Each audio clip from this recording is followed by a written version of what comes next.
دودھ پینے کے بعد امرود کبھی بھی مت کھائیں ورنہ پیٹ خراب ہو جائے گا۔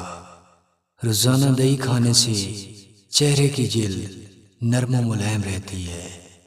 رات کو ادرک کھانے سے بڑا ہوا پیٹ اندر سکڑ جاتا ہے اور موٹاپا بھی کم ہوتا ہے۔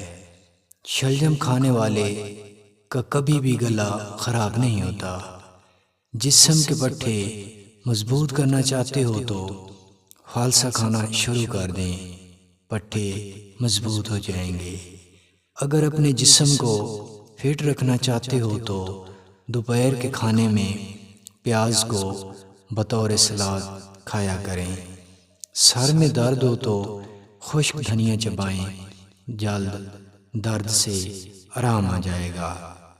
بکری کے دودھ میں پستہ ڈال کر کھانے سے انسان جلدی بوڑھا نہیں ہوتا۔